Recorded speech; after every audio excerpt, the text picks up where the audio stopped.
right, guys, I'm going to walk you through chapters 13 and 14 very briefly here because there's a lot going on.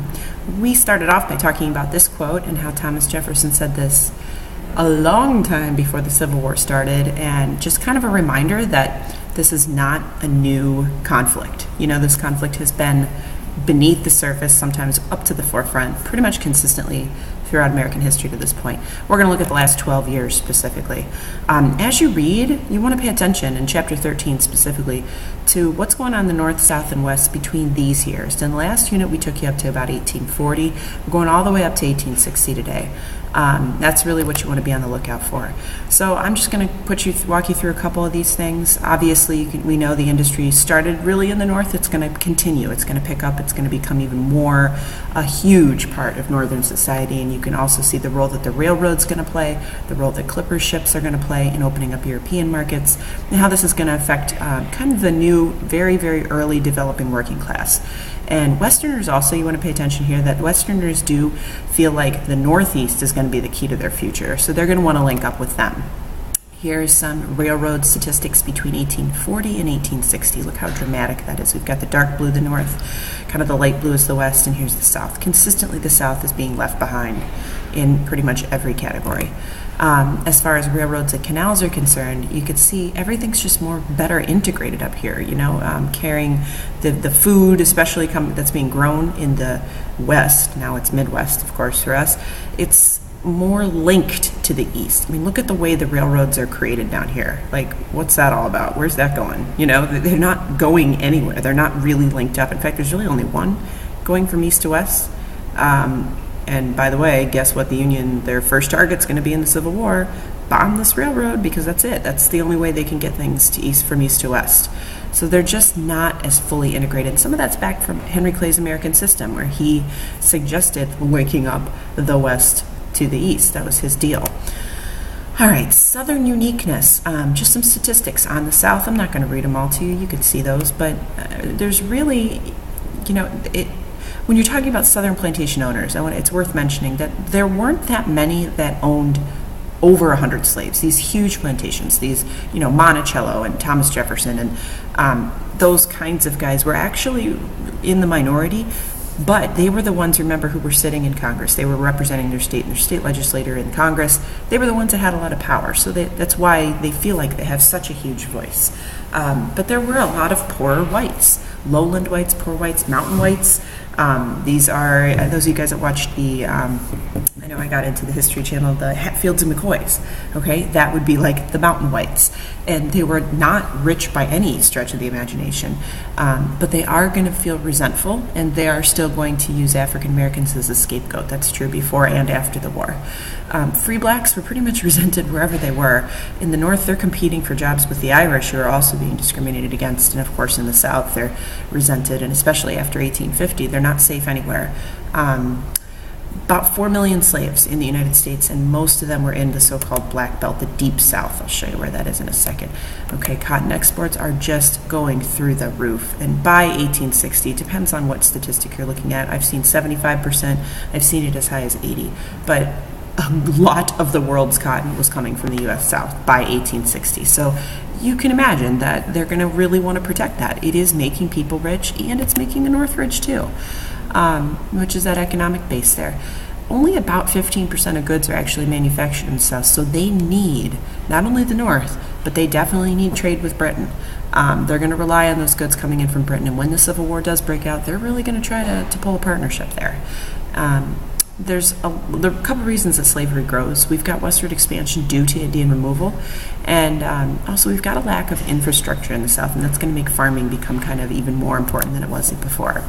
You can see where the so-called Black Belt is, right here in the Deep South. The darker the red color is the higher prevalence of slaves to free. So it's pretty, but look how far north. I mean, you know, here's Cincinnati, Ohio right here, and here's Kentucky. Here's Missouri, so it is, you know, here's Washington, D.C., right about here. Growth of slavery and cotton in America, you can just see as slaves go up, cotton production goes up. The difference is we're really going to see that surpass right here by 1860. Okay, so how did slaves cope with this obviously completely inhumane system?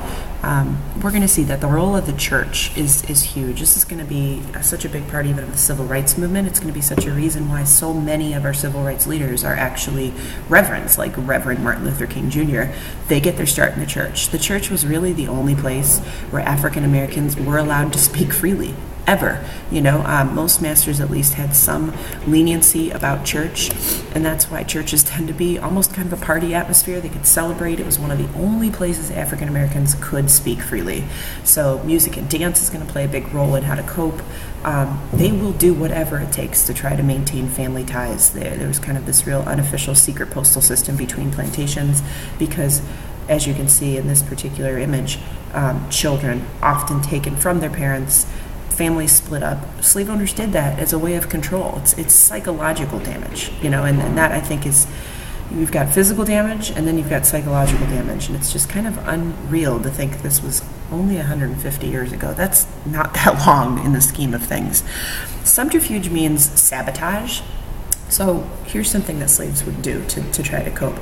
If you knew your master had a huge dinner coming up with all the important people from all around coming and you worked in the kitchen, you might accidentally burn something, and of course the slave owner, plantation owners thought, oh, my slaves are lazy, they can't do anything, they're children.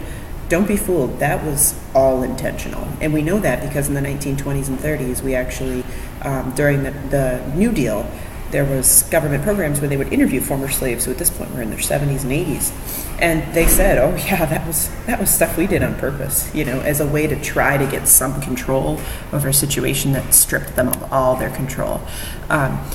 We're just going to briefly touch on this, but historiography is the history of studying history. I know that sounds like I made that up, but I swear it's real. And so the historiography of slavery has changed. Traditional views were a little more sympathetic to the slave owners, but there is quite a bit of new scholarship that's going to come about because of the civil rights movement, where a lot of more contemporary historians will actually look at slavery in a different light, and they're influenced by what happens in the civil rights movement. It's just a reminder that history is not fixed, and it's changed, and the way that we look at history tends to change based on our values. So just a couple things to point out there. The Underground Railroad is not obviously a railroad. It's a very unofficial system of getting slaves out. And it really depended on where you were. Abolitionists were, even amongst themselves, were really split. You had your gradualists, guys like Theodore Weld, who said, we don't want to rush this, we don't want to push this. This is something that'll come about over time if we're just patient. And then you had your garrisons, who were not patient, who said this is absolutely insane. This needs to be gone immediately. Garrison's ripping up copies of the Constitution. He's refusing to vote because he says the government is way too corrupt. But you could see that the Industrial Revolution goes two ways. One to Canada, and then look over here. South, too. A lot of times people forget that. Texas. It's a heck of a lot closer for you to get over here to Mexico than it is for you to get over here to Canada. And you can see Sandusky, for our area, played a huge role. Port Clinton. Pelee Island out near Kelly's Island is actually Canadian territory, so if you could get to Pelee Island, you were free. The Liberty Party is a third party that we're going to see is going to play a pretty big role here. They're still small, but they are going to put pressure on the government. And what this is going to do is it's going to start to split the Whigs, okay? And the Whig Party is going to fall apart really over slavery. The Democrats will definitely be split over slavery. And this is where we're going to start to see the Republican Party emerge out of what's left of the Whigs. So, moving on. If you're a slave owner, how do you defend slavery? Well, here's the main points. Obviously I disagree with all of this, but I'm trying to say, how do the slave owners defend this? They throw down the Ninth Amendment as being probably the biggest example of, hey, this is not in the Constitution, and therefore under that Ninth Amendment, it's reserved to the states. And if my state of South Carolina or my state of Texas thinks it's important for us, then we should do it. Which, when you look at the wording of the Ninth Amendment, they do have a point. If you're looking at it strictly as a word-for-word amendment right now, what you got to remember is their rights under the Ninth Amendment are trumping and completely trampling upon human rights, and I think that's the bigger question that Lincoln will recognize. A lot of them threw down the, hey, it's ordained by God, hey, it's in the Bible thing, hey, the Greeks and Romans did it, we're not the first, which of course, usually when you use that excuse to your parents, I'm sure they don't really buy that, hey, it's not just me, it's my friends. That's not really a good excuse. Essential to the Southern economy, as you could see in the previous slides, we're talking 80% of the world's cotton here. It's a huge moneymaker, and that's why I think even in Congress, even among Northerners, they're balking at getting rid of something that they know, as many of them know, is morally wrong. I mean, you saw Jefferson's words, they know it. A lot of them said what they were doing in the North with the factory system was wage slavery. It was worse than what they were doing in the South. Southern slave owners love to talk about how beneficial they were treating their African Americans. And hey, well, I give them even a day off. Hey, I give them food and clothing. What do you do up there in the North, right? Well, yeah, but you take away their free will in the process. So as bad as the factory system was in some cases, I'm still going to say it's nowhere near what slavery was. We talked about the Compromise of 1850. This is a tail end to 12. Make sure you really understand what Clay's Compromise does here. We said it's lots of pieces, parts, and what it's going to do is really anchor the extremists on both sides. The guys like Garrison are furious, and then you've got your plantation owners who are sitting in Congress are furious. But there's enough in there that they can at least get it signed. But that fugitive slave law is really what's going to do it and really be kind of the spark that starts to set things off. We're going to see that there's going to be a lot of overseas expansion, at least interest in that, and Southerners especially are talking about perhaps taking Cuba. We see the Ostend Manifesto as an example of that, where there was interest in expanding to Spanish Cuba, possibly buying it from them. Spain had a slavery system set up and flourishing down there already. So Southerners are kind of eyeing Cuba. We actually have a guy from Tennessee, William Walker, who tries to take over Nicaragua, and he leads a bunch of Tennessee volunteers to Nicaragua, attempting to take it over and make it a slave territory. He's killed by a firing squad. Just a reminder, you probably don't want to go over and take over sovereign nations. Doesn't usually end up well for people that try that. We do purchase the Gadsden Purchase. It's our last land we're going to get until Alaska and Hawaii, actually. And the reason for that is it would be easier to build a railroad in the South, connecting Texas to California. Southerners, you see a little resentment there, a little, hey, we're left out of this railroad thing. We want to connect our region. And then even to Japan in 1853, Millard Fillmore is going to send Matthew Perry to Japan, try to force them to open up. Obviously no intent of taking over Japan, but you could see our attitude is starting to say we need to expand, we need to look overseas. For the Southerners, that means we need to expand slavery where we go to. Tensions definitely rise here, especially after that fugitive slave law, and there's not really a more perfect example than the publication of Uncle Tom's Cabin by Harriet Beecher Stowe.